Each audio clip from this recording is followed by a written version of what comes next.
Boa noite, oficial, gente. Agradecer inicialmente a presença de todos.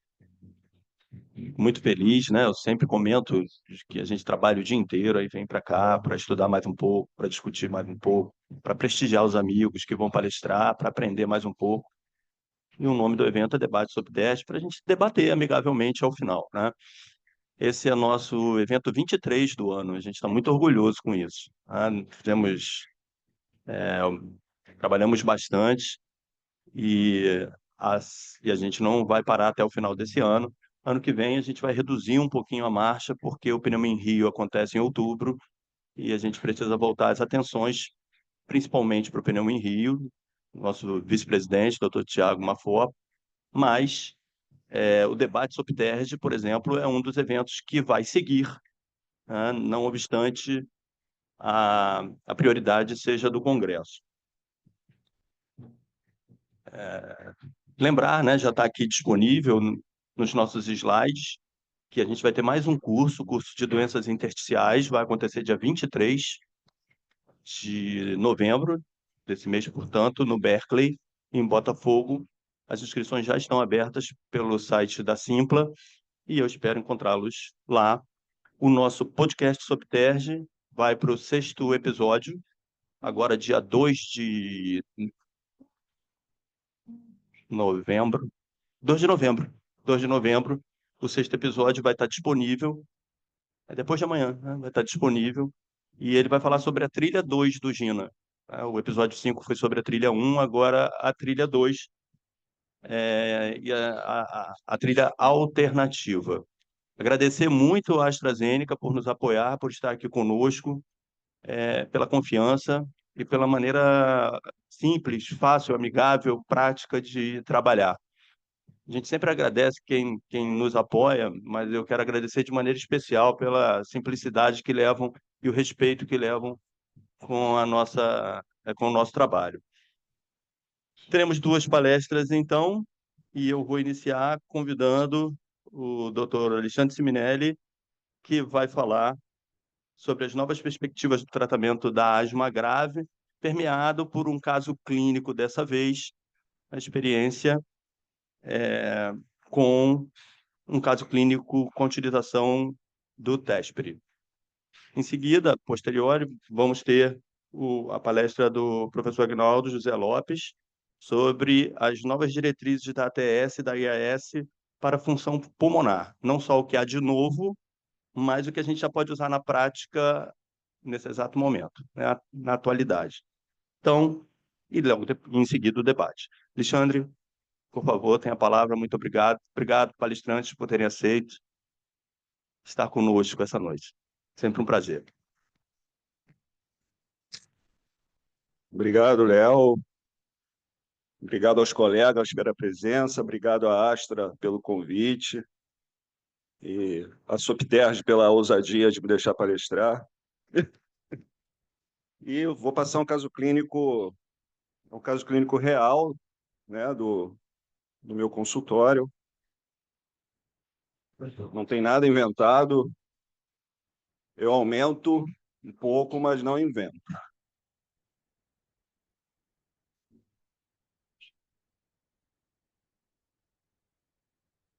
São os conflitos.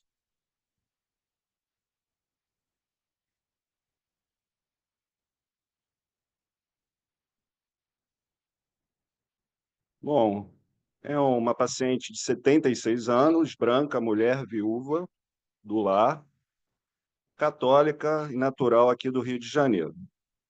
Primeira consulta dela em 16 de fevereiro de 2017.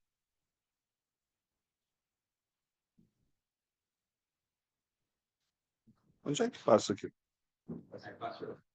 É aqui? Esse é aqui, né?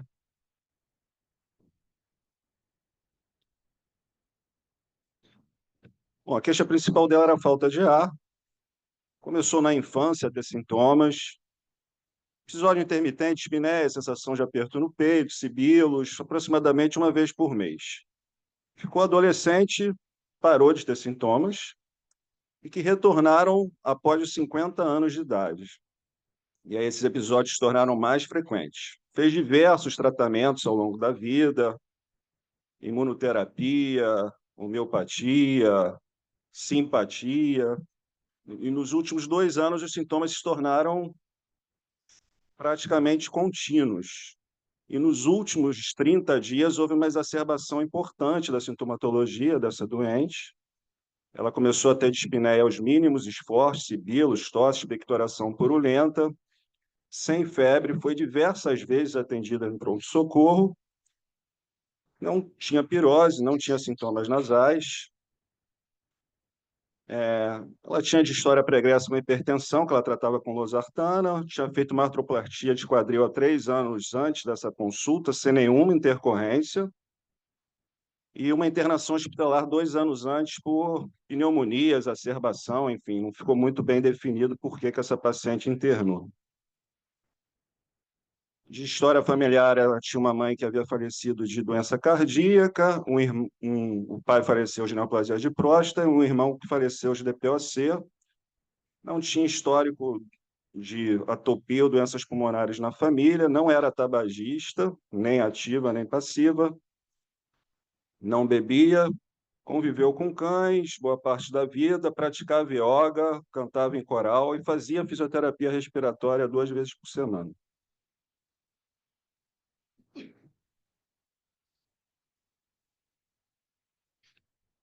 No exame físico, o que chamava a atenção, ela tinha um sopro cardíaco sistólico em foco aórtico e tinha sibilos e um MV reduzido universalmente, um edema, uma cruz em 4 nos tornozelos com cacifo, saturava bem e tinha um IMC de 34,9. Era uma paciente obesa. Ela veio usando o formoterol budesonida nessa dose, 12.400 2 vezes ao dia, e resgate com salbutamol, usava montelukast, diversos ciclos de prednisolona nos últimos 2 anos e era vacinada para pneumonia e influenza.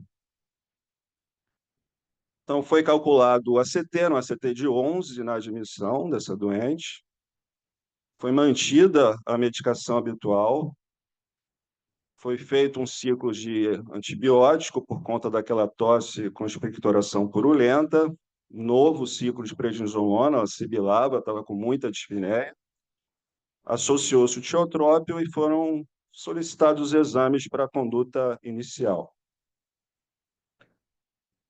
Aí ela volta em 2 semanas, melhorou a expectoração, a dispneia parcial, mantinha sibilos e tosse. Esses eram os exames iniciais, 204 eosinófilos, uma IgE normal, uma IgE específica para inalantes também baixa, normal, negativo para aspergilos, foi solicitada a amostra BAE, que foi negativa. Um eletrocardiograma com BRD, nada de muito significativo. Esse era o eco dela, tinha uma função de VA normal, já tinha aqui uma estenose aórtica leve e uma PSAP já um pouco aumentada, em 40, 45 milímetros. E essa era a espirometria da paciente, né? Um distúrbio ventilatório obstrutivo acentuado, com uma redução da capacidade vital, por provável hiperinsuflação, e uma prova broncodilatadora negativa. Então, provavelmente estava diante de uma paciente já com remodelamento. Cintilografia de ventilação perfusão normal, tomografia com espessamento de paredes brônquicas, nada muito significativo. Após o retorno, foi feito um novo ciclo de prednisolona, acrescentada bamifilina, suspenso formoterol budesonida e iniciado fluticasona com vilanterol, uma inalação ao dia. O paciente não estava controlada. Ela volta, estava controlada, não houve necessidade de corticoide oral na evolução de 2017, ela ficou bem com o vilanterol, com a bamifilina. A espirometria não mostrava nenhuma evolução nem para pior nem para melhor, os eosinófilos baixos e as IgEs normais. Começa a 18, ela permanece bem controlada, sem eosinofilia, faz uma densitometria óssea, que não surpreendentemente tinha osteoporose, por conta daquele monte de ciclo de corticoide pela própria idade. Começa a risendronato, permanece controlada e interna no final de 2018 com uma exacerbação. Não precisa de ventilação mecânica, usa tazocin e claritromicina durante a internação. Não sei dizer se essa internação foi só uma exacerbação da asma ou se ela teve uma pneumonia. Pelo esquema antibiótico, parece que sim.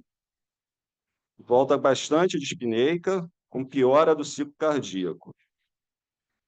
Foi associada à fluticasona, aquele esquema que ela já fazia, a gente aumentou o corticoide inalatório, e a azitromicina 3 vezes por semana durante 6 meses, e novamente fenotipada, para uma tentativa de poder ajudá-la de alguma maneira, além do que já vinha sendo feito.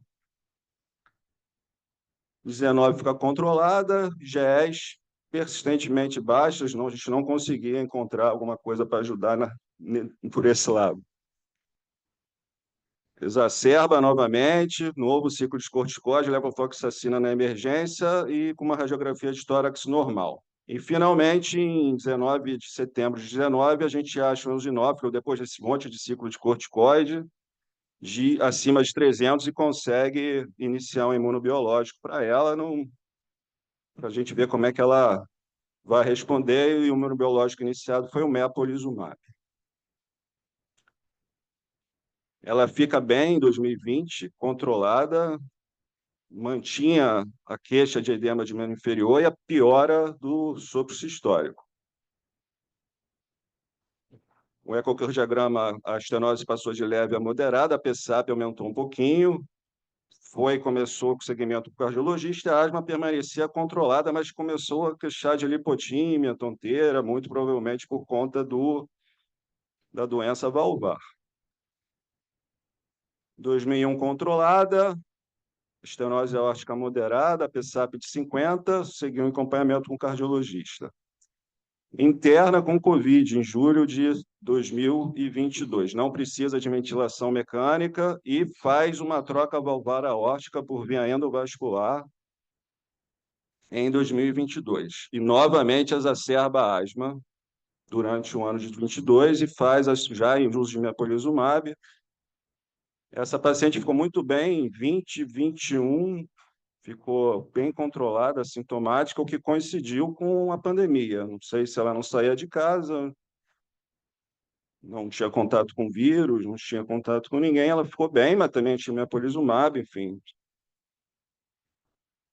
Em 2023, setembro, ela piora, deprimida, foi à emergência, fez TC de tórax, exames, e essa piora coincide com o início de aspirina pelo cardiologista, que foi suspensa após essa piora sintomática que ela teve, e a gente começa um antidepressivo para ela, porque ela começou a ficar deprimida.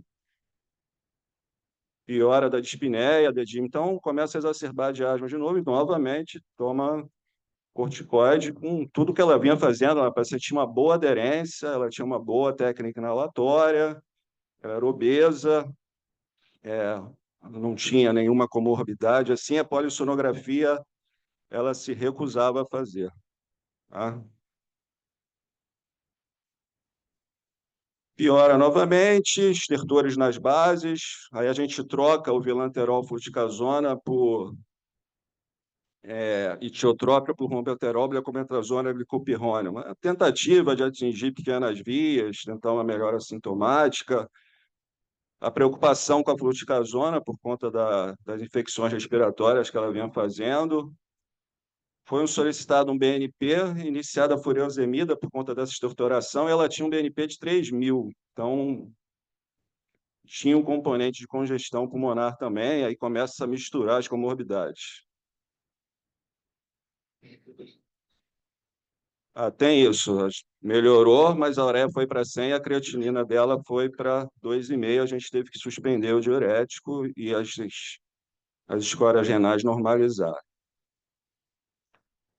Em abril, novos ciclos de antibióticos, na permanência secretiva, cibilos, novamente prednisona. Isso foi prescrito na emergência. Aí ela volta, faz cipro, a paciente já multitratada, múltiplos esquemas de antibiótico, muito provavelmente colonizada, solicitada TC de tórax, cultura. E aí a gente pensou, vamos tentar fazer a troca desse imunobiológico por um outro imunobiológico. Essa paciente ela tinha um T2, o ginófilo dela, a gente conseguiu pegar 11/300, não era um T2, a IgE sempre normal. Será que não valia a pena a gente tentar fazer um imunobiológico mais amplo? Então, a tentativa foi trocar o mepolizumab pelo Tezspire. A gente fez a solicitação, ela fez essa última aplicação do mepolizumab em agosto de 2024, evolui com uma TC sem alterações, ureia e creatinina tocadas, os eosinófilos baixos, já em uso do MEPO, ecocardiograma normal, espirometria inalterada, e vinha com prednisona 10 miligramas por dia, quando a gente solicitou essa troca. Aqui a escolha, né, do imunobiológico, como é que a gente faz a escolha inicial só para a gente passar, desde que o paciente tenha asma mesmo, que ele esteja aderente ao tratamento, que ele esteja usando a medicação de forma, o dispositivo de forma correta, a gente avalia se ele está usando corticoide ou não, avalia o eosinófilo, avalia feno e faz a escolha de acordo com esses marcadores imunobiológicos, as comorbidades, qual é a predominância inflamatória que esse paciente tem, sendo que o tezepelumab, como é um imunobiológico, você pega a cascata inflamatória desde lá de cima, você consegue ter um espectro mais amplo de utilização. Então, ela começou, a gente conseguiu, fez a troca, o switch do imunobiológico para tezepelumab. Ela começa em 17 de setembro de 2024, 220 miligramas a cada 4 semanas. Fez 2 aplicações até agora, não teve nenhum efeito adverso, não apresentou novas exacerbações, o tempo é bem curto ainda, né? Ela está no terceiro mês agora que ela vai de utilização da medicação, e a gente conseguiu o desmame da prednisolona por enquanto. Vamos ver como é que ela vai ficar, mas por enquanto a resposta tem sido bem satisfatória. Falando um pouquinho do Tezspire, né? 52 semanas, uma melhora do VF1 importante, em torno de 70%, quando comparado ao placebo. Uma redução importante ao longo do tempo da dose de corticoide oral, 37,9%, quase 40% dos pacientes conseguem desmamar o corticoide em uso do tezepelumab, do Tezspire, e redução significativa das exacerbações, tanto as exacerbações moderadas e leves, quanto as exacerbações graves em que há necessidade de internação. Então, o que a gente quer é não ter exacerbação, diminuir o corticoide, diminuir a internação, o produto consegue alcançar esses objetivos. Não tem, é uma medicação segura, comparada ao placebo, quase não tem diferença de efeitos adversos, e está no rol da ANS para asma T2, tanto eosinofílica quanto alérgica. A gente pode lançar mão do tezepelumab, do Tezspire nesses pacientes com asma grave, não controlados, bem aderentes, com bom uso do dispositivo, e mesmo assim não precisam de corticoide oral, exacerbam, internam, enfim. E era esse o caso, é um caso de vida real, e por enquanto, obviamente por 2 ou 3 meses, o paciente vem indo muito bem. Espero voltar ano que vem dizendo que ela continua sem corticoide, sem internar, tá? E viva! Tá? Obrigado. Obrigado, Alexandre. Brilhante, como sempre. Fica à vontade. Vou chamar então o professor Aguinaldo para nos falar. Agradeço uma vez mais.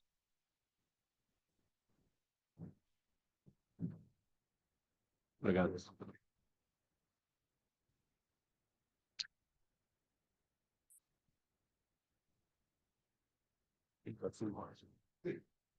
Boa noite a todos. Inicialmente, eu gostaria de agradecer à diretoria da Sopterj pelo convite, em especial o senhor Leonardo e o Alexandre. Eu vou trazer uma fala em prova de função pulmonar um pouco diferente do que vocês já viram e já ouviram até então. Eu baseei essa fala minha em 4 coisas. Primeiro, as diretrizes de 2022, que foi o motivo que me chamaram para vir falar. O segundo ponto, o que veio depois da diretriz, né? Especialmente em relação a 2024. Terceiro, o que a sociedade brasileira vai trazer na publicação desse mês agora, que se inicia amanhã, contrapondo certos pontos que eu vou colocar aqui.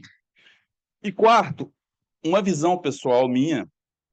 Eu fui convidado por uma revista, Expert Review Respiratory Medicine, para fazer uma revisão sobre prova de função nos últimos anos e dar uma opinião do expert. Então, assim, os últimos slides que eu vou trazer aqui exatamente são slides que estão under review, que estão sob revisão, né? É uma ideia, um algoritmo um pouco diferente do que se tem até agora. Pois bem, começando por aqui. A medicina em evidência, ela busca o pulmão, né, que é a nossa arte como pneumologistas, né? A avaliação, a gente sempre busca etiologia, manifestações extrapulmonares, hoje é um foco, quando você pega DPOC, pega asma, né, que agora há pouco o Alexandre falou de forma brilhante. O estilo de vida ambiental, quer dizer, a influência do ambiente. E você busca o quê? Você busca, né, reduzir a hospitalização, aumentar a capacidade funcional, né, a capacidade de esforço, aumentar a sobrevida, reduzir exacerbações, melhorar a qualidade de vida. Estou falando isso de uma forma geral nas doenças respiratórias. E você busca melhorar a função pulmonar. Tudo isso aqui junto, mas focando para a função pulmonar, você está buscando o quê? Você está buscando traços tratáveis. Essa concepção de traços tratáveis, ela começou, né? Na verdade, é uma medicina em evidência, que começou muito com foco aí em asma, em DPOC, mas hoje traços tratáveis eles já são vistos de uma forma mais genérica, né? São o quê? São características identificáveis, são características tratáveis e de forma personalizada. Então, na verdade, o que eu busco na função pulmonar, essa é a minha visão hoje, depois de tantos anos trabalhando, são traços tratáveis, são características na função pulmonar que realmente eu posso tratar. Exemplo, quando eu faço diagnóstico funcionalmente de hiperinsuflação pulmonar, eu estou fazendo diagnóstico quê? De um traço tratável. Então, é em cima disso que eu vou basear a minha palestra. Voltando aqui, então, para a TSRS, então a força-tarefa em 2022 ela veio revolucionar a função pulmonar em relação àquela antiga de 2020 e 2005, né? Então ela procurou atualizar 2005, procurou trazer novas equações de referência, porque equações de referência é um problema sério no mundo, né? Até antes do GLI, porque cada país fazia suas equações de referência, né? Então ela buscou, assim como tem o Gold, assim como tem o GINA, o GLI, ele trouxe, então, as novas propostas de equações de referências mundiais, que eu vou falar também daqui a pouco. A interpretação da resposta bronquilatadora, que também é uma confusão danada, eu vou falar daqui a pouco. Mudanças naturais ao longo do tempo, né? Isso aqui está muito envolvido com traços tratáveis, né? Eu quero resposta no longo prazo, quero ver a evolução do meu doente. Classificação de gravidade, eu sempre busco, né? Então, vou sempre buscar o doente que ele fique em uma classe de grave para moderado, de forma leve. E ela se baseou o quê? Num tripé: espirometria, volumes e difusão. Então, hoje, olhar para a prova de função sem ter essa visão de espirometria, volumes e difusão é um pouco complicado, porque elas se interagem, né? Espirometria, volumes e difusão. Pois bem, a ATS, então ela baseou-se em 3 aspectos. A classificação dos valores como dentro e fora da normalidade, diferente da concepção de 2005, que baseava muito o quê? Em identificar doença, né? Asma, DPOC, não, aqui ela quer saber se você está dentro ou fora da normalidade. Classificação funcional do dano, né? Interação com dados clínicos. Chamo muita atenção isso aqui, e também foi muito debatido lá em Florianópolis, né? Essa concepção de você juntar a prova de função pulmonar, de você interpretar a prova de função pulmonar à luz dos dados clínicos. Mas esse guideline de 2022 ele se baseia-se nessas 2 partes aqui. Então, a grosso modo, quando compara 2005 com 2021, então ela dá ênfase o quê? Em você buscar interpretar aquilo que eu falei agora há pouco. Se o indivíduo está dentro ou fora daquilo que é esperado funcionalmente. Ela traz recomendação do GLI, são equações mundiais que daqui a pouco eu vou entrar com mais detalhes. Ela modifica também em relação à definição de oscilação, né? Então ela não aceita mais a questão, por exemplo, né, que o GOLD traz para você diagnosticar de obstrução, né, a relação VF1 sobre CVF menor que 0,7, né, isso que continua utilizando o GOLD, e muitos de nós aqui. Ela contrapõe, né, ela não recomenda mais aquela coisa de usar 80% como limite inferior, né? Em relação à resposta BD, ela estabelece, então, para você usar a resposta BD valorizando o 10%, o aumento do 10% em relação ao valor previsto, e não aquele valor basal que se usava antigamente, né? A interpretação ao longo do tempo, ela traz o VF1Q, quociente do VF1 que eu vou falar daqui a pouco, e traz uma nova classificação baseada no Z-score. Talvez seja esse ponto um ponto mais crítico, né? É o Z-score, que também vou falar daqui a pouco. E também traz alguns danos, né? Algumas nomenclaturas diferentes, que eu vou entrar em detalhes daqui a pouco, padrões diferentes, que são traços tratáveis, e vai ser o foco principal da minha palestra. Pois bem, em relação às equações de referência, então, existia uma grande confusão em termos de equações de referência no mundo todo. O GLI, ele juntou só na espirometria 96 mil espirometrias, né, para se formar as equações do GLI. Então, são equações com a ideia. A ideia é de que isso se movimente, né, que essas equações possam ser refeitas à medida em que o GLI vai alimentando o banco de dados, né? Então, esse é o racional, que sejam equações que o mundo todo possa utilizá-las, e não cada país, né, utilizando uma equação conforme se fazia antigamente. Isso tenta resolver essa confusão pela falta de padronização, né? Então, inclui grandes amostras, todas as idades, vai de 3 a 95 anos, né? Então, assim, você tem como acompanhar o indivíduo pelas equações do GLI, que você facilmente pega no seu celular, né? Só se você entrar na calculadora do GLI, você calcula ele. E existiu um probleminha, né? As equações, elas foram separadas em 4 grupos populacionais, né? Em brancos, em negros, né? No leste, sudeste da Ásia, norte, e uma equação multiétnica. Então, isso era o que se falava em 2022, equações de acordo com raça e etnia. E agora?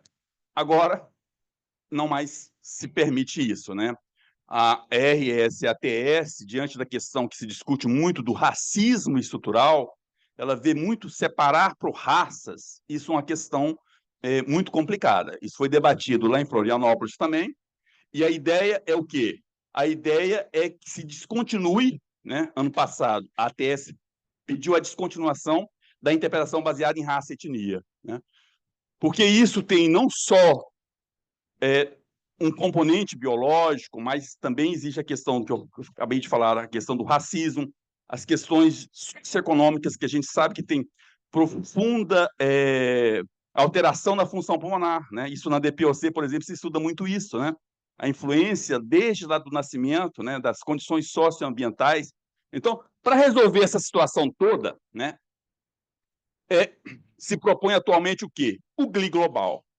Então, o GLI global são equações únicas, já deixando de lado a questão raça/etnia, né?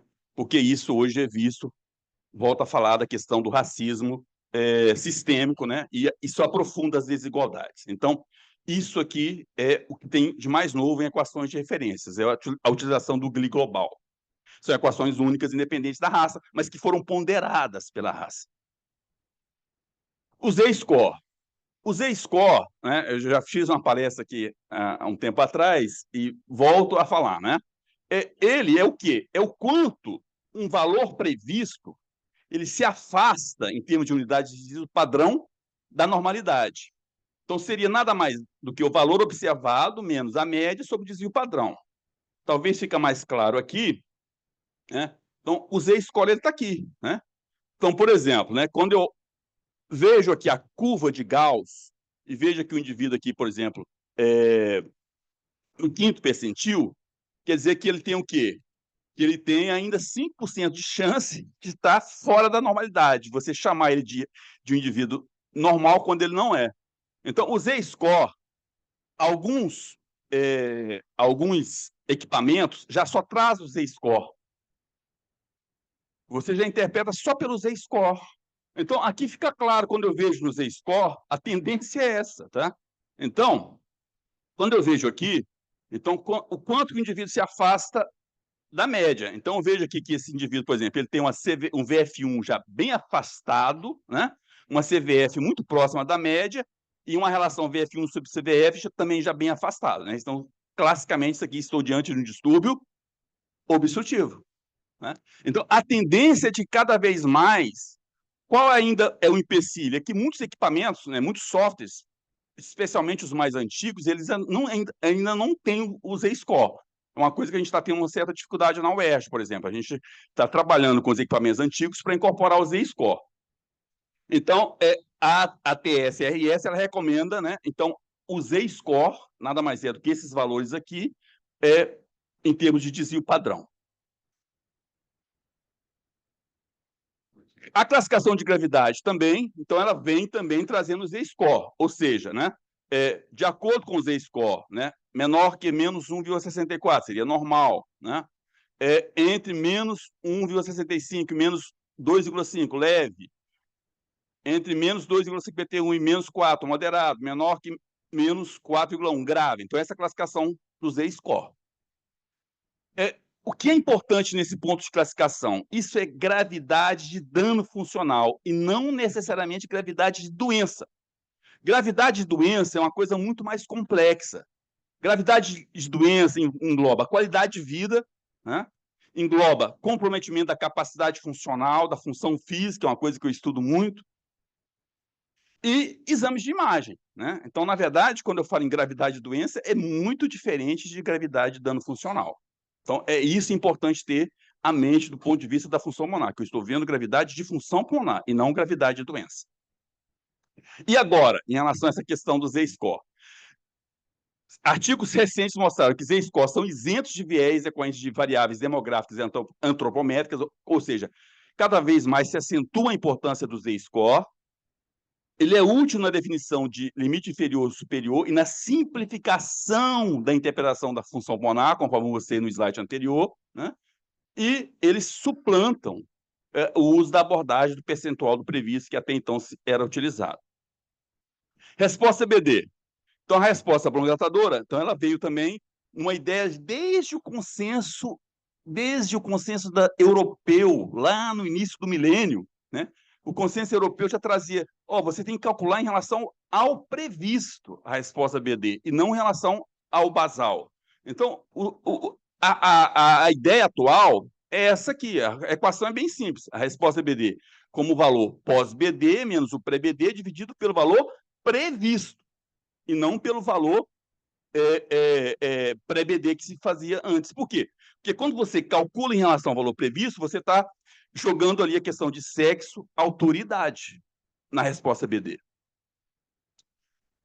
Então, uma alteração maior que 10%, ou na CVF ou no VF1, já seria uma resposta BD positiva.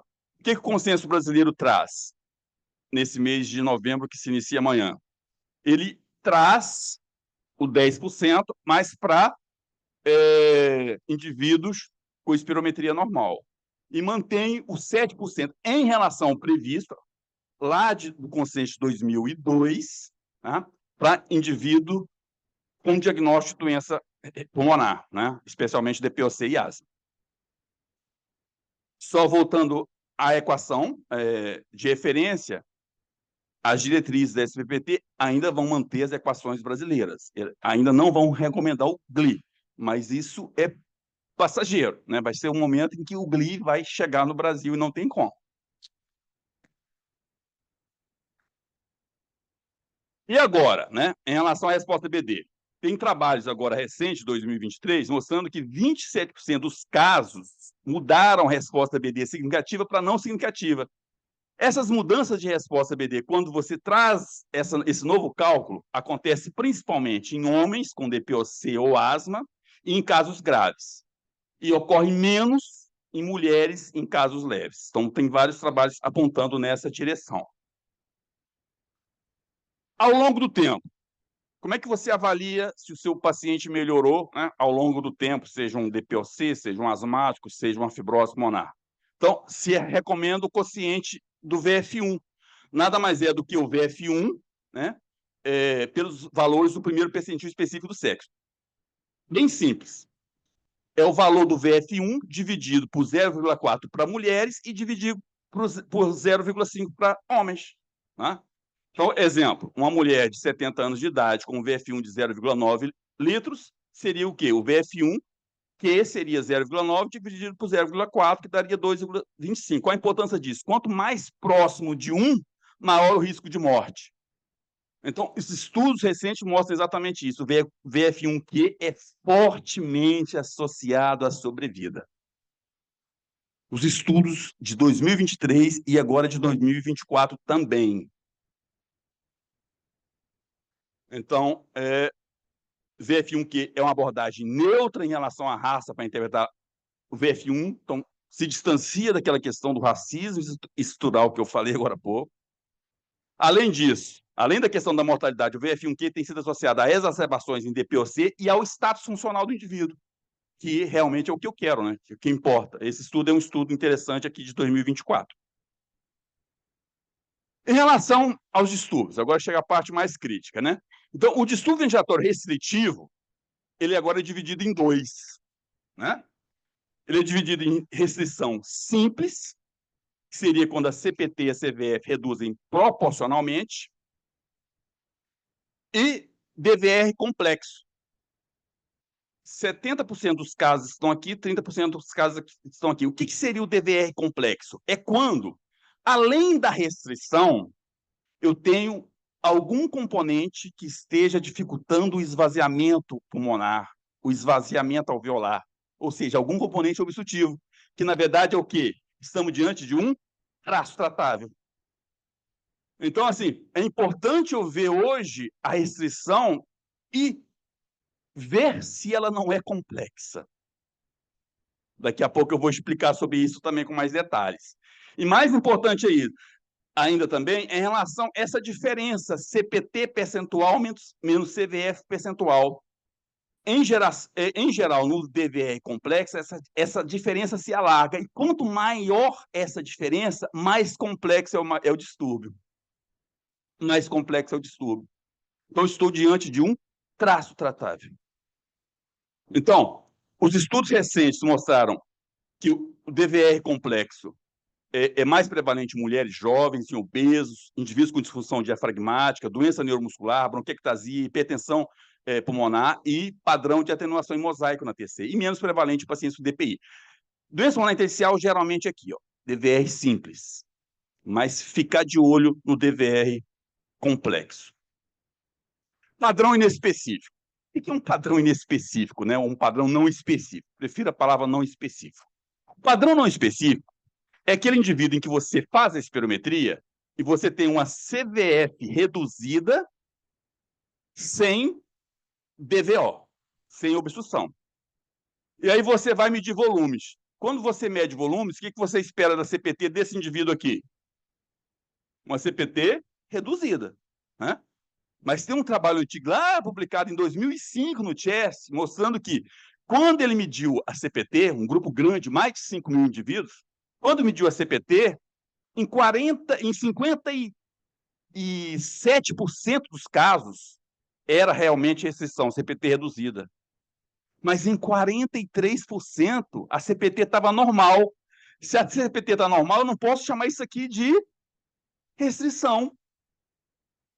Eu também não posso chamar isso aqui de obstrução, porque eu tenho uma relação VF1 sobre CVF normal, mas eu tenho uma CVF reduzida.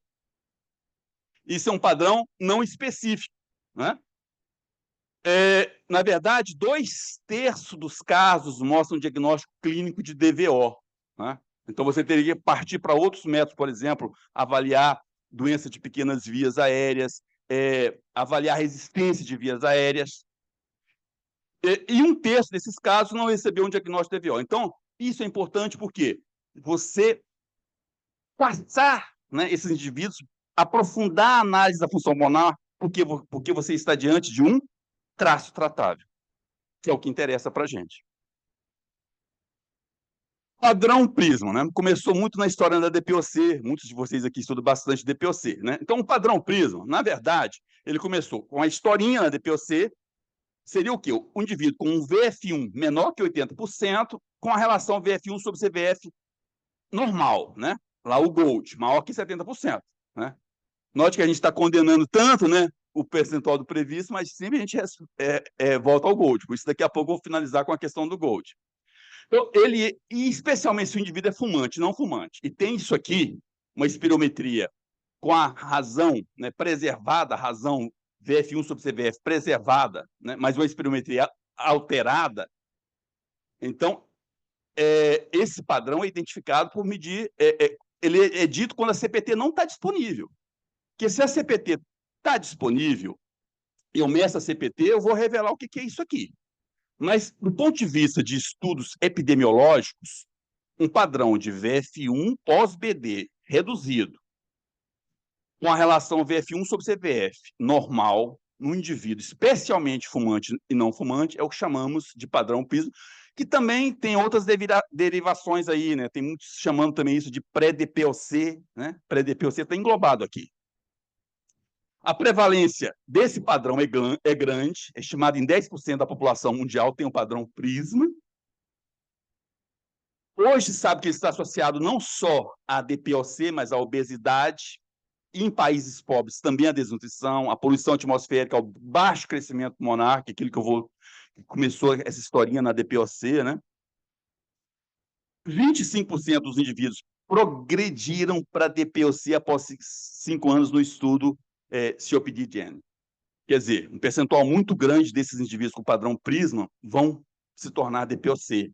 E olha só, o risco de mortalidade por todas as causas nesse grupo é de 71%. Então, na verdade, isso aqui eu estou diante de um traço tratável. Então, eu tenho que investigar, eu tenho que caçar esses indivíduos, eu tenho que buscar o que está ali levando a esse padrão PRISMA, e não simplesmente com base em estudos epidemiológicos. Então, está confuso aqui ali. São 3 slides, tá? Esses slides é que eu falei que está o under review, né? São as propostas que eu estou trazendo aqui de traço tratável. Então, vamos lá. Se eu pego a relação VF1 sobre CVF, né? E ela está maior que o 5º percentil, ou seja, eu não tenho obstrução, né? Eu não tenho obstrução, aí eu tenho que olhar para a CVF, não é esse algoritmo clássico? A CVF está normal, ou seja, acima do 5º percentil, sim, está normal. Ou seja, não tem obstrução, não tem restrição. Mas chamar isso de normal é complicado hoje, né? Então, se você está diante de uma suspeita de uma doença obstrutiva, a minha proposta é de que você vá um pouco adiante e descarta doença de pequenas vias aéreas, especialmente porque os métodos de avaliação de pequenas vias aéreas estão cada vez mais incorporando a prática clínica. Conversando aqui, quando eu cheguei, vários locais aqui no Rio já tem oscilometria respiratória, né? Vendo pessoas que trabalham com FOT, né? Técnica de oscilações forçadas, há muitos anos. Então, isso não tem como negar. Isso vai chegar, né? Muitos aqui que trabalham mais muito na questão de medicina privada, vai chegar forte a doença de pequenas vias aéreas, né? Então, quanto mais você detectar precocemente, mais chance você tem de melhorar esse indivíduo, ou seja, estou diante de um traço tratável. Agora, se eu não tenho obstrução, a CVF, sim, está reduzida, eu tenho que prosseguir na investigação. Eu estou diante de duas possibilidades. Estou diante de um BVR, né? Uma restrição ou um padrão não específico. Eu vou ter que medir volumes. Se a CPT estiver reduzida, vai confirmar restrição. Se a CPT estiver normal, vou estar diante de um padrão não específico, né? Consideração que eu trago. Quando a CPT não está disponível, né, e o VF1 é menor que 80%, especialmente fumante não fumante, então aí sim vou chamar isso de padrão Prisma, até eu elucidar mais adiante. Vamos ao outro lado da história. Peguei uma relação VF1 sobre CVF baixa. Duas considerações importantes, né? Se a relação VF1 sobre CVF pós-BD menor que 0,7 e é fumante ou ex-fumante, COPD, DPOC. Ou seja, não tem como a gente desprezar o Gold. Não tem como. O Gold vai continuar trazendo a relação VF1 sobre CVF menor que 0,7. Então, se eu pego um paciente fumante ou ex-fumante com relação VF1 sobre CVF menor que 0,7, como diz o Gold, eu estou diante de um DPOC. Então, isso não vai mudar. Pelos próximos 5, 6 anos, não vai mudar. Então, eu sugiro fortemente que você entre nessa consideração, tá? Agora, se é um indivíduo, né, relação VF1 sobre CVF reduzida, se é um indivíduo saudável, né, especialmente em jovens, homens, magros, altos, e o VF1 está normal, né, acima do 5º percentil, estou diante de um padrão chamado de desanapse. O que é esse padrão de desanapse? É quando eu tenho uma desproporção entre o crescimento de vias aéreas e o crescimento pulmonar. Esse padrão desanáptico, ele era um pouco desprezado na literatura de função pulmonar. Por quê? Você acreditava o seguinte, esses indivíduos são indivíduos jovens, né? Eles vão melhorar a função pulmonar com o tempo e tal. Mas hoje se sabe que uma parcela significativa deles pode evoluir para DPOC. Então, se eu estou diante disso aqui, é uma outra consideração que eu sugiro uma abordagem também. Agora, se a relação VF1 sobre CVF está reduzida, olho para a CVF está normal, estou diante de um distúrbio obstrutivo, né? Agora, se a CVF também está reduzida, ou seja, eu tenho obstrução e a CVF também está reduzida, aí eu tenho duas possibilidades. Um possível distúrbio misto ou um obstrutivo com CVF reduzida às custas de um volume residual aumentado. E aí o quê? Requer volumes. Então, quando eu digo volumes, estou dizendo especialmente a pletismografia de corpo inteiro, né? Cada vez mais ela entra forte na interpretação dos testes de função pulmonar. Vamos para o segundo algoritmo. Estou quase terminando. Esse aqui é de olhar para volumes, né? Então, quando eu olho para volumes, né, eu tenho uma CPT. Ela está menor que o 5º percentil? Não. Então, já descarto restrição, né? Já descarto restrição. Aí eu vou olhar para a CPT, aí a CPT está alta, acima do 95 percentil? Sim. Eu olho para a relação VS-CPT. Está alta também? Sim. Estou diante de uma hiperinsuflação. Estou diante de um traço tratável. Traço tratável.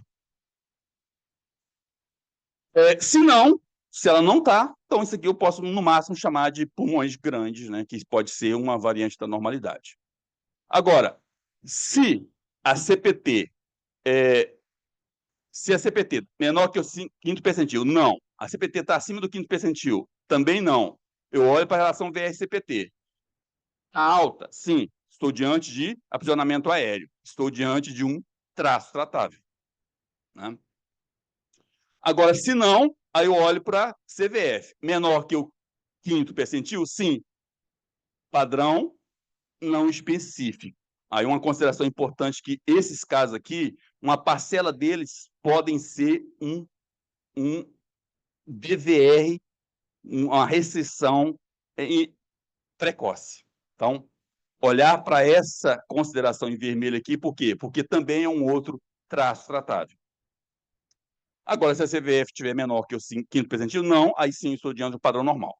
Olhando para o outro lado, se a CPT está menor que o quinto percentil, sim, estou diante de uma restrição. E aí eu caio naquela combinação, se é simples ou se é complexo.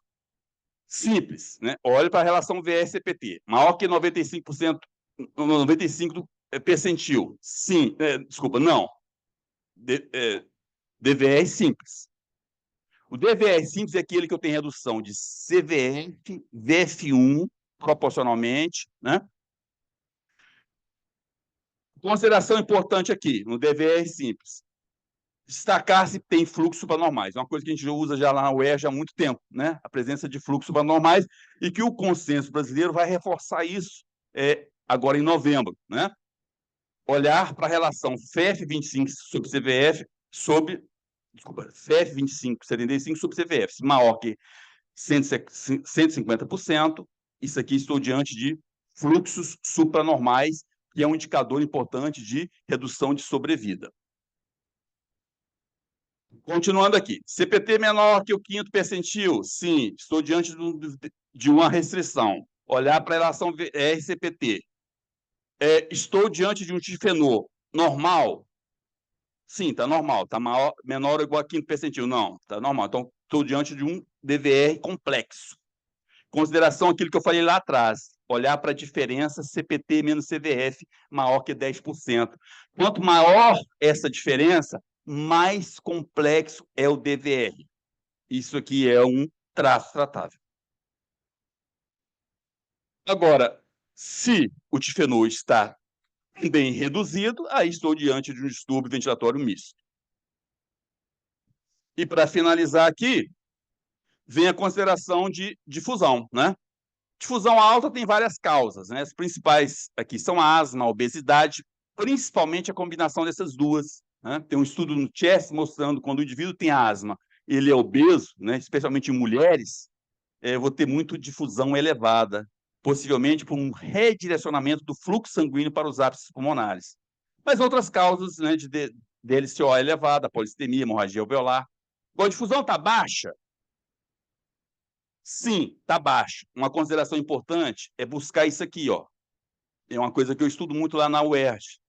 Se é esclerose sistêmica, vê a relação CVF sobre DLCO. Porque se essa relação sobre CVF sobre DLCO, e peguei um caso desse hoje, está muito elevada, em geral, maior que 1,6, significa o quê? Que os volumes estão preservados, mas o problema está lá na vasculatura pulmonar. Ou seja, estou numa esclerose sistêmica, possivelmente vai ter que investigar hipertensão pulmonar. Por quê? Porque estou diante de um traço tratável. Agora, se a difusão está reduzida, aí eu tenho que olhar para o volume alveolar. Se o volume alveolar está normal, aí tem algumas causas aqui, como combinação de enfisema e doença intersticial precoce, anemia, hipertensão pulmonar, shunt direita e esquerda, embolia, vasculite e tal. Agora, se o volume alveolar está baixo, aí eu tenho que olhar para o fator de transferência, que é a KCO, que antigamente a gente chamava de DVA, né? Então, se a DVA está alta, possivelmente alguma doença extrapulmonar, como uma doença neuromuscular, ou uma doença pulmonar com pouca repercussão em termos de volume, como uma lobectomia, um infiltrado pulmonar localizado, uma atelectasia, mas se está baixa, aí sim, estou diante de uma doença intersticial avançada ou um DPOC com predominância de enfisema, especialmente. Então, para finalizar, o que traz, de novo, então, a recomendação da TSRS é usar o GLI global, né? Porque você distancia da questão do racismo estrutural que eu falei, apesar que o consenso brasileiro ainda vai trazer as equações brasileiras, né?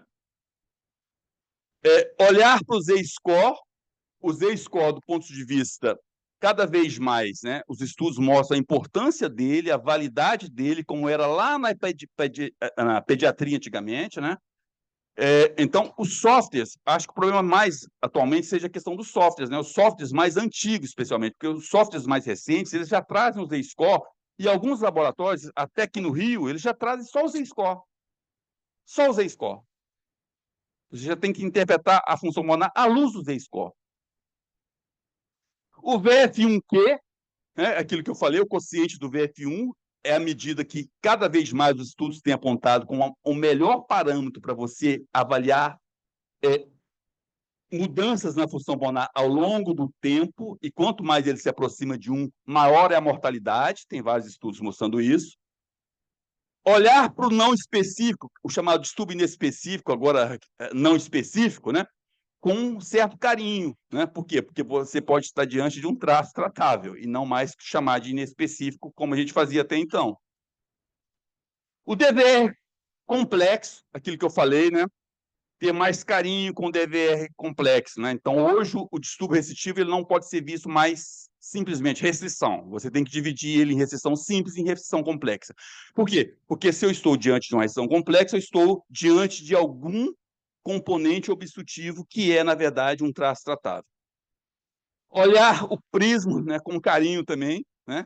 Isso é um modismo muito na DPOC, mas hoje se sabe que é muito mais do que isso, e a mortalidade é muito alta, que eu mostrei nos estudos, né? Os estudos de 2024 têm firmado muito isso. E a resposta BD, que eu falei agora há pouco também, hoje ela é vista maior que 10% em relação ao valor previsto, e não mais em relação àquela ideia do valor absoluto que a gente fazia isso. Na verdade, quando eu junto tudo isso aqui, né, eu estou personalizando, né, o indivíduo, o paciente.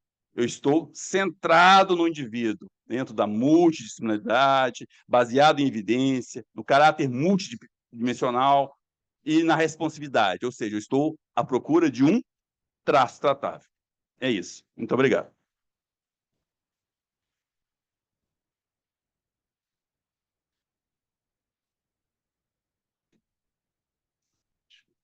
Obrigado, Aguinaldo.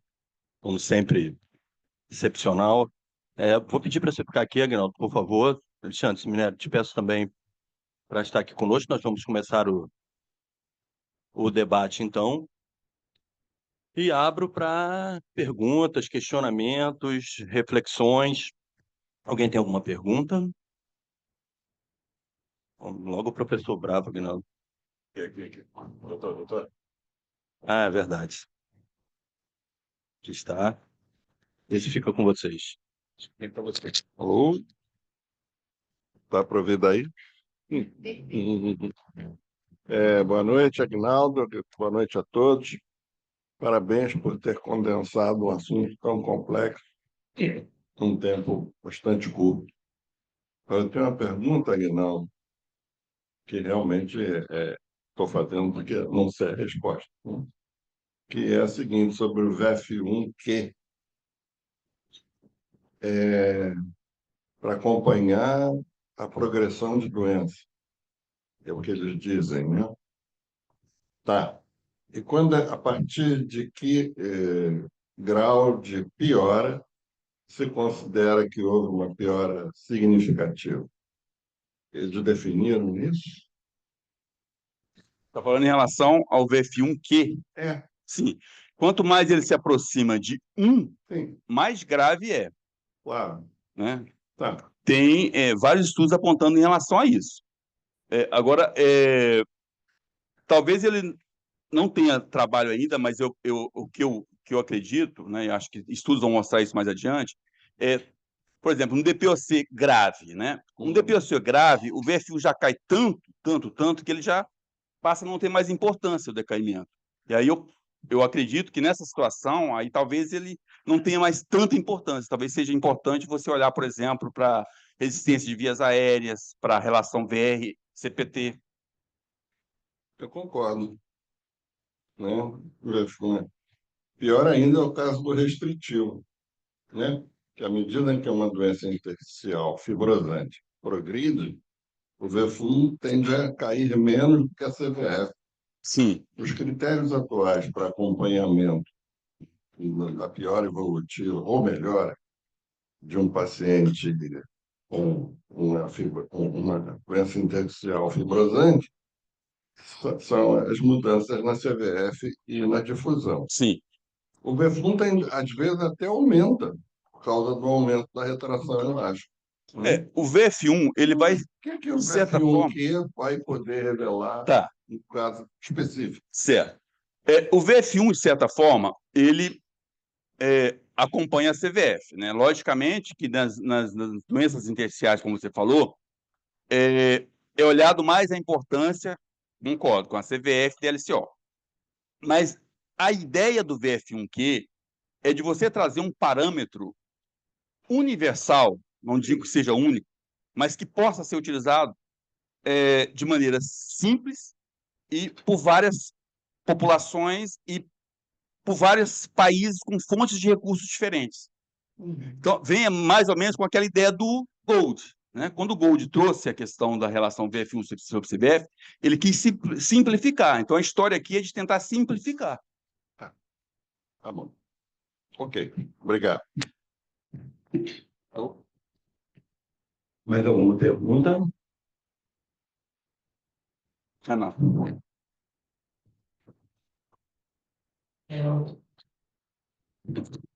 Também vou parabenizar as apresentações. Eu achei muito interessante essa ideia da busca do traço tratável a partir da punção pulmonar. E vi muito destaque como traço tratável os sinais de doença de pequena via aérea, de aprisionamento aéreo. Além do aprisionamento aéreo, existem outros tipos de traços tratáveis que a gente pode buscar na função pulmonar? Sim. Além aquele primeiro, por exemplo, que eu comecei aqui conversando, né, a minha palestra sobre hiperinflação. Quando eu faço diagnóstico de hiperinflação em repouso, né, eu estou diante de um traço tratável. Isso é um trabalho que vai ser publicado, acredito que em breve, que a gente buscou não a hiperinflação em repouso, mas a hiperinflação dinâmica, com o paciente fazendo teste de capacidade funcional. Usamos lá o teste EVD-Glitter. Então, a gente avaliou a hiperinflação dinâmica, ou seja, a medida da CI, a queda da CI. A gente tem um dispositivo chamado de Spiropalm, que é bem interessante, não sei se vocês conhecem, em que você mede a ventilação dinâmica durante o exercício. Né? Então, a gente mediu a queda da CI. E a queda da CI foi, assim, muito frequente em pacientes DPOC, independente da gravidade. Ou seja, muitos pacientes com VF1 relativamente alto tinham hiperinflação dinâmica durante o exercício. E o contrário, muitos pacientes com VF1 baixo não faziam hiperinflação dinâmica durante o exercício. Então, assim, isso é um traço tratável. Eu vejo muito por esse aspecto, não só a hiperinflação dinâmica, a hiperinflação de repouso, mas eu acho que tem que explorar mais a hiperinflação dinâmica. Que ali você pode pegar muitos casos desses que eu falei, que você trata como um DPOC leve e, na verdade, é um DPOC grave, do ponto de vista da hiperinflação dinâmica. Poderia, por exemplo, nesse paciente já entrar com a dupla broncodilação, desde que não tenha lá um... Mesmo que talvez os métodos clássicos, avaliar o CAT maior do que 10, assim, mas eu vejo que no exercício ele já cai muito e talvez seja um paciente que já mereceria fazer uma dupla broncodilatação. Exatamente. E eu vou mais longe para você. Esse estudo é um estudo grande, vai ser publicado. E aí a gente tentou buscar o que na DPOC fez, o que explicava, né, na multivariada, na análise multivariada, o indivíduo ter hiperpersuasão dinâmica. O Cat não entrou, San Jorge, várias escolas de qualidade de vida não entraram, CVF não entrou, VF1 não entrou. As duas únicas variáveis que explicaram hiperpersuasão dinâmica durante o exercício foi frequência de ressonância e a X, que é a reatância, curva de reatância, que é medida por onde? Pela oscilometria de impulso. Então, assim, voltando à questão de pequenas vias, né?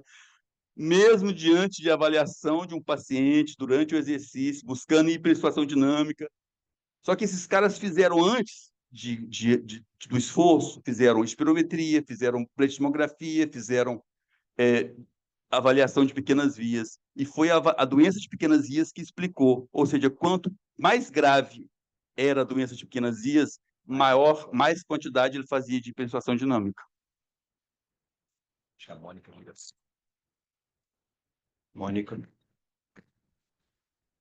Queria te perguntar em relação ao VFQ. Não entendi, assim, na prática, nos aparelhos que a gente tem em consultório, como é que a gente calcula? Tem alguma fórmula para isso? Volta, teria como Desculpa, voltar? eu não deixei passar. Pode voltar aqui a apresentação minha? É bem simples o cálculo, Mônica.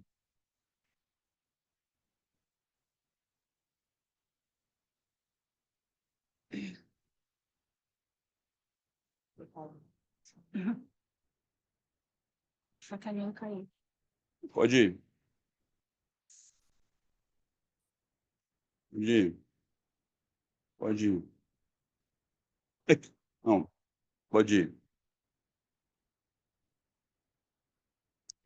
Acho que voltam. Não, volta. Volta, Kaique, de gentileza. Volta, mais um. Aqui. Ah, tá. Nada mais é do que o VF1 dividido por 0,4 para mulheres e 0,5 para homens. Tá. É uma razão bem simples.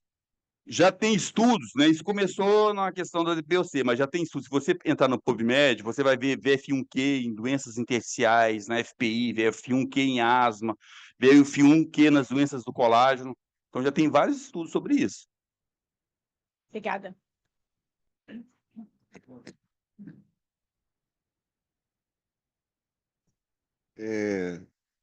Falar de um problema que eu estou vivendo.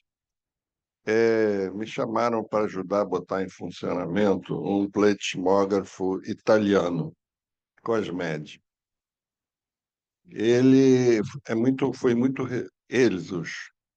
os fabricantes, foram muito rígidos no uso das equações da GLI, né? Eles não têm equações para afrodescendentes na GLI. Aquilo é só para branco, né? Para gente branca, exceto as da espirometria, que são multiétnicas. Mas as equações para volumes e para difusão são apenas para pessoas de raça branca.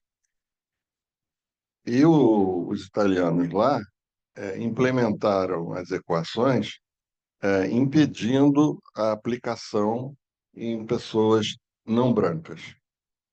Bom, aí nós nos vimos diante da seguinte encruzilhada. Segundo o censo brasileiro de 2022, 55,5% da população brasileira se autodeclaram afrodescendentes, não brancos. E no estado do Rio de Janeiro, em particular, onde fica o local onde está esse pletismógrafo, o percentual é de 58%. Eles estão entalados lá com um elefante branco, porque uma boa parte dos pacientes examinados é composta de afrodescendentes. O aparelho não calcula teórico para afrodescendente. eu estou escrevendo para o fabricante pedindo que eles implementem o GLI Global. Agora, eu mesmo não sei em que pé está a elaboração do GLI Global. Já foi publicado? Você podia Sim, me ajudar? vai ser publicado Vai agora, ser. mas agora, possivelmente ainda esse ano, no máximo no início do ano que vem. Você está falando o GLI Global para volumes e para DLCO, né? Sim, Sim, e é multirracial. é multirracial. Ele é ponderado para as diferentes raças Bom, também. até lá, como sair da situação? É, É, quando sair da situação, usar fatores de correção étnica. Eles, sim, sim, né? né, concordo contigo. Exatamente. Porque senão vai ficar encostado lá no cantinho.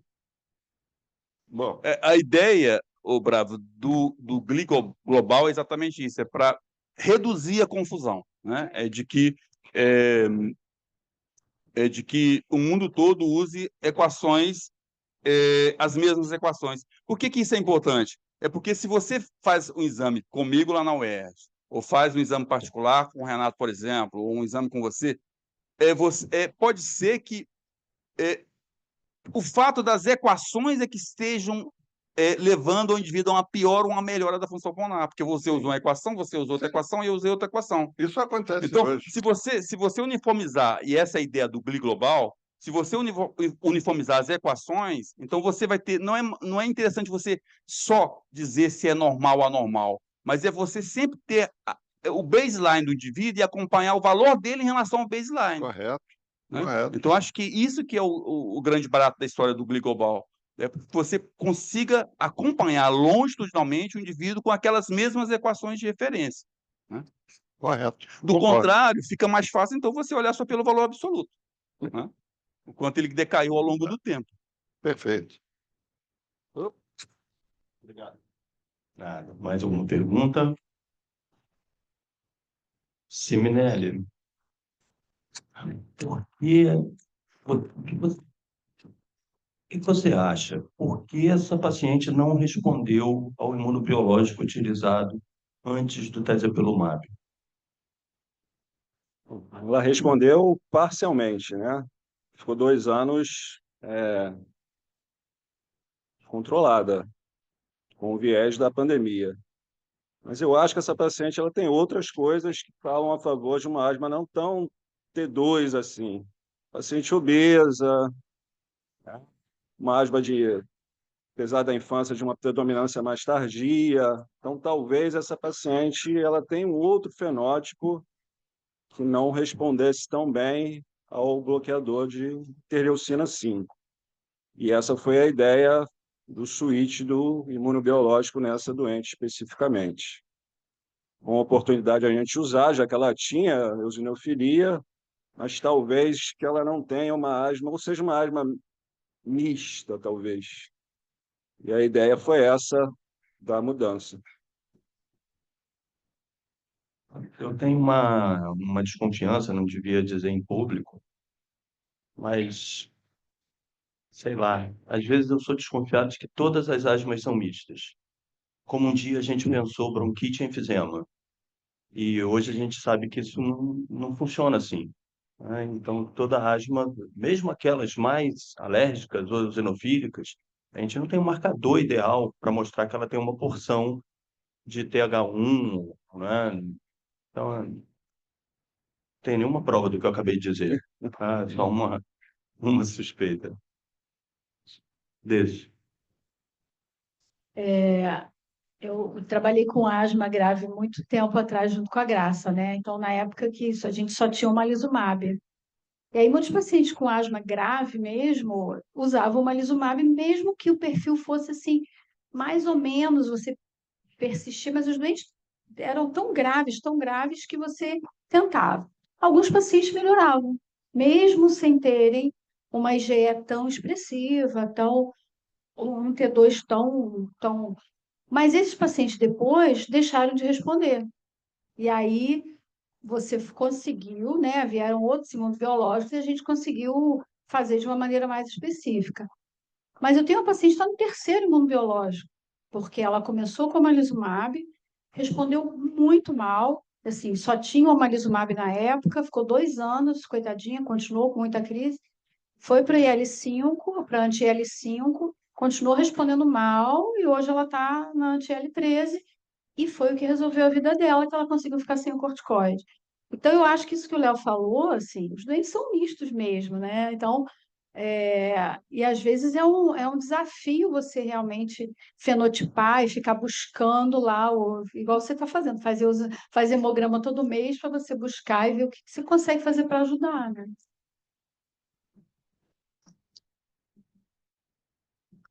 E por vezes é difícil também, porque você quer fazer um switch, tive essa experiência de uma lisumab para mepolizumab, mas como o paciente não respondeu o omalizumab, eu fui obrigado a prescrever corticoide oral. E aí eu não tinha mais eosinófilo elevado para convencer o patrocinador ou quem ia arcar com as despesas. Tá? Agora, para esses pacientes, talvez seja uma alternativa de convencimento, né? Pensar o tezepelumab. É uma pergunta para o professor Aguinaldo. Houve algum comentário no GLI sobre pré-operatório? Houve alguma alteração em relação ao que a gente utiliza hoje no pré-operatório? Porque a gente usa, de repente, cutoffs agora diferentes para um novo critério, né? Antigamente a gente usava critérios de difusão, critérios de VF1 e critérios de teste cardiopulmonar. É, em relação à recomendação pré-operatória, não tem nenhuma assim, específica do GLI, não. Logicamente que se você adotar, né, as equações do GLI global, possivelmente os seus cálculos vão mudar alguma coisinha, né?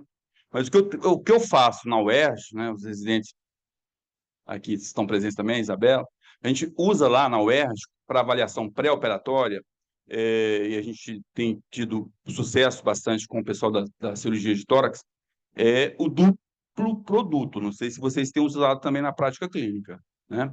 O duplo produto é você usar o VF1 previsto para o pós-operatório daquele indivíduo, né? O VF1 vai modificar se é uma lobectomia, se é uma pneumectomia, você vai descontar o número de segmentos, multiplicado pela difusão.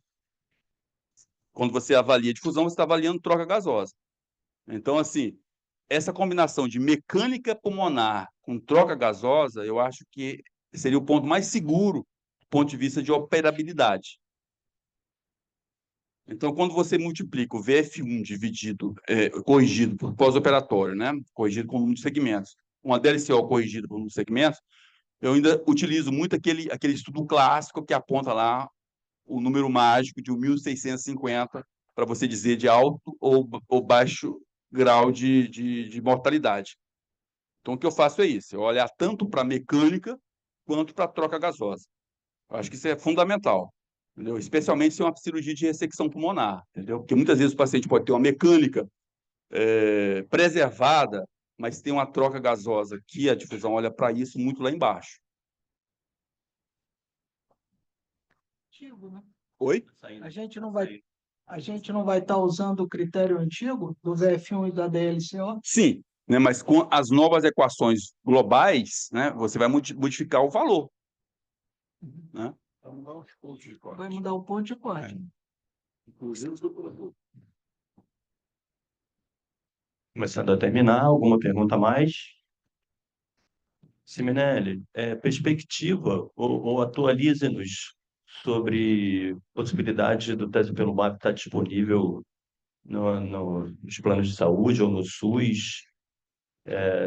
Informa a gente, por favor.